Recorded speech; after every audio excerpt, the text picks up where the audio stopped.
Mimi ni mshukuru sana Mheshimiwa Romanus Mapunda kwa uamuzi wake wa kukichagua chama cha wananchi CUF kuwa chama ambacho amekubaliana nacho kwa sera na kwa misingi ya chama hiki ya haki sawa kwa wote, akajiunga na chama hiki.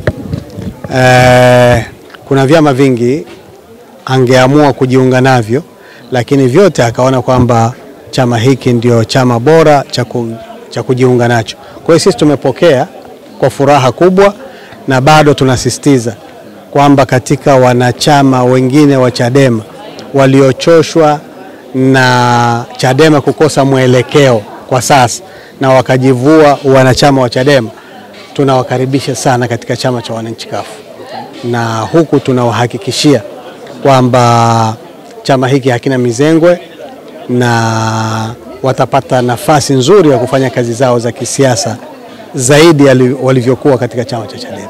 Na nyinyi kama kwa ujumla, kama CUF, kama makamu mwenyekiti wa CUF, nadhani tulizungumza kipindi kile wakati unachaguliwa, na tangu umechaguliwa sasa hivi kuna muda kidogo kamepita. Unaona nini ndani ya chama? Chama chetu mwelekeo ni mzuri, pamoja kwamba kuna vizingiti vya hapa na pale vinavyotokana na mazingira ya siasa za sasa zilivyo. Siasa ambazo zinahitaji uchumi mkubwa. Ili kukijenga chama ni lazima uwe na uchumi mkubwa. Sasa chama chetu kina changamoto hiyo ya kiuchumi, na ndio maana kuelekea uchaguzi mkuu tumewaomba na kuwataka wanachama wetu waweze kukichangia chama chao ili kiweze kushiriki vizuri uchaguzi mkuu wa Oktoba 2025. Natamani kujua pia baadhi ya vyama vingi ambavyo vinakwenda kushiriki uchaguzi mkuu wa mwaka huu wa 2025 tayari wagombea au watiania wameshaanza kuonyesha nia. Bado hatujasikia kwa chama cha wananchi CUF. Sijajua plani ikoje. Sasa hivi ndio tumefungua pazia hilo la kuwa la ratiba ya wanachama wetu wenye nia ya kugombea nafasi mbalimbali za udiwani, ubunge na urais. Kwa hiyo tumeshafungua pazia hilo. Kwa hiyo tunatoa wito kwa wanachama wetu kutangaza huko kwa walipo, sio lazima waje huko kwa walipo katika maeneo yao, katika kata zao, waoneshe kwamba watahitaji kugombea ubunge au udiwani na rais katika nafasi ambazo wanazohitaji. Na tangu tumefanya hivyo mwitikio ni mkubwa sana. Kuna watiania wengi wamejitokeza katika nafasi hizo mbalimbali kwamba wako tayari kugombea. Na natamani pia tena kujua, tunajua kwamba tunakwenda kwenye uchaguzi mkuu wa 2025. Chama cha Demokrasia na Maendeleo Chadema wao wanasema no reform, no election. Lakini nyinyi pia mmezungumza, tumemsikia mwenyekiti wa chama chenu akizungumza kuhusiana na kuhitaji baadhi ya reforms ziweze pia kufanyika. Mnakwenda kushiriki kwenye uchaguzi huu, tayari mmeshaanza kujitokeza kama hiyo kufungua pazia la watiania kwa ujumla. Nyinyi ambao mnakwenda kushiriki kwenye uchaguzi huu, hivi vyama ambavyo vinakwenda kushiriki mkiwemo pia na nyinyi, kuna baadhi ya watu wanaona kama ni wasaliti, ni vyama ambavyo si vyama vya kuvitegemea. Nilikuwa natamani kusikia neno kutoka kwako kuhusiana na sisi chama cha wananchi CUF, no reforms no election sio jambo jipya kwetu, sio msamiati mpya. Sisi tumeanza kupigania reforms toka chaguzi za mwaka 2000. Uchaguzi wa mwaka 2000, baada ya kushiriki uchaguzi wa kwanza wa vyama vingi na kuona jinsi gani serikali ya Chama cha Mapinduzi inavyovuruga uchaguzi kwa kutumia loophole zilizopo katika katiba, ambayo katiba bado ni ya chama kimoja. Kuanzia mwaka 2000 sisi tulidai reforms zifanyike kwa kubadili katiba na sheria za uchaguzi. Mtakumbuka kwamba ilifika mahala tukaingia barabarani kudai hilo na wanachama wetu wakauliwa, lakini msukumo haukuwa kama sasa hivi ulivyo, lakini sisi tulidai kwa vitendo na wanachama wetu wakapoteza maisha katika hili. Na reforms hata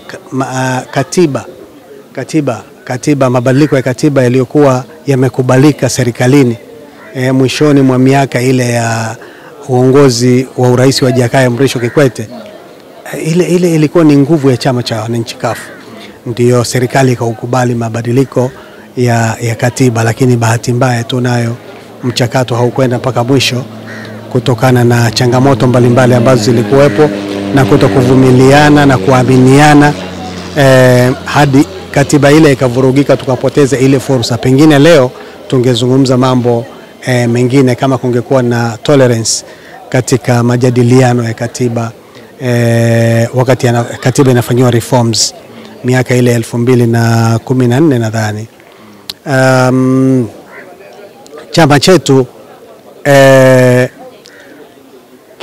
kinakubali reforms zifanyike, lakini sio kususia uchaguzi. Kususia uchaguzi ni njia ya unyonge na udhalili sana. Unaposusia maana yake haupo kabisa.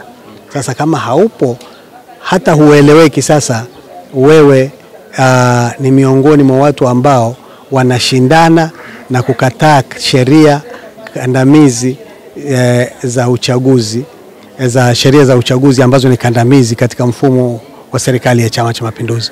Sisi bado tunasisitiza reforms zifanyike, na serikali inasema kwamba muda ni mfupi, yani hautoshelezi kufanya hizo reforms kwa sababu zinatakiwa sheria. Mimi naamini kwamba ni muda mfupi. Ukweli kuna muda mfupi, lakini kuna mengine ambayo sisi tunaona yanaweza yakafanyika bila hata kwenda bungeni. Kwa mfano kubadili wajumbe wa tume huru ya uchaguzi. Wajumbe wale ni swala la political will tu, kwamba tumekubaliana na rais ana nafasi nyingi sana za kazi, kama hawezi kukosa, wala sio jambo la mara ya kwanza kufanya hivi. Kwa hiyo wale wanaweza wakatakiwa wajiuzulu kwa nia njema kabisa ya kisiasa, ili kuleta maridhiano katika nchi, wakajiuzulu, ambao wale ni makada wa Chama cha Mapinduzi, na tunaamini wale hawawezi kutenda haki. Kwa hiyo reforms ni muhimu sana na iko ndani ya serikali.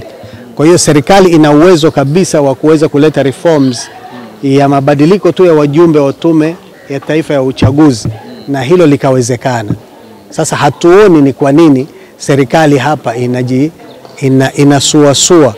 Serikali inasuasua katika jambo hili ambalo ni jambo jepesi kabisa. Hata hili la kuweza, sio lazima liende bungeni. Hili linahitaji tu nia njema ya serikali na siasa za nchi hii, ili kuweza kuwatafutia kazi nyingine hao wajumbe ambao ni makada wa CCM walioko katika tume hii, kwa sababu huwezi kuita tume huru alafu haina uhuru, bado inalalamikiwa na vitu kama hivi. Ni kweli kile ambacho kinachosemwa kwamba CUF imepoteza nguvu. Leo ndio maana wanashindwa hata kuweza kuingia barabarani kuandamana. Leo wanashindwa kuweka mgomo wa aina yoyote.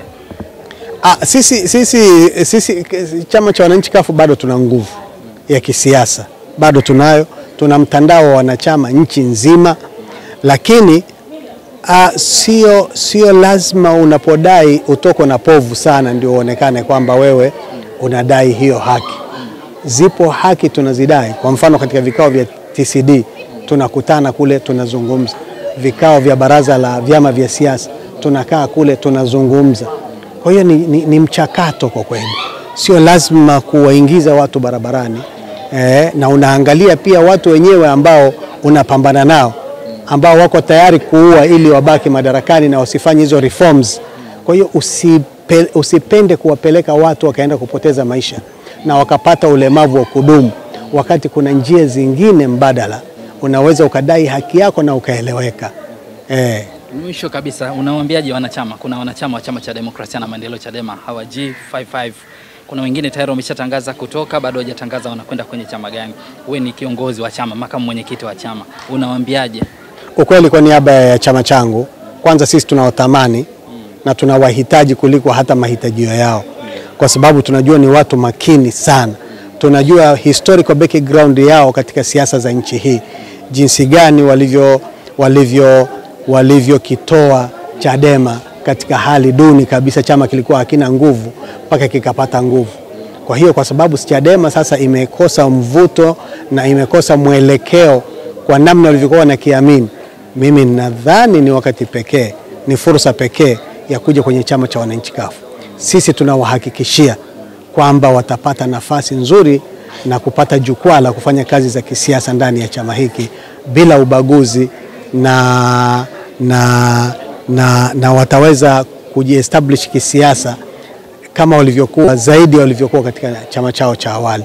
Kwa hiyo ninatoa wito kwao waliolemewa na mizigo hao waje katika chama chetu. Sisi tuko tayari kuwatua huo mzigo, na chochote ambacho wanaweza wakademand katika chama hiki, hayo yote yanazungumzika, na sisi bado tuna nafasi nyingi kabisa, na hasa watu wenye uwezo wa kufanya kazi. Sisi tunawapima watu kwa uwezo wao wa kazi, sio kwa majina yao au sura zao, na tunajua hao wanaokuja ni wachapa kazi, waje tuchape kazi kuhakikisha tunaiondoa CCM. Kuna wengine pia tulitaka kusahau, makamu mwenyekiti, kuna wale wabunge 19 tayari walishafukuzwa ndani ya chama, wameenda pia mahakamani, wapo pia kwa ujumla. Haudhani kwamba ni watu makini pia na wenyewe wanaweza wakawasaidia kuweka? Kwa kweli ni miongoni mwa hao, na hao pia tunawakaribisha sana.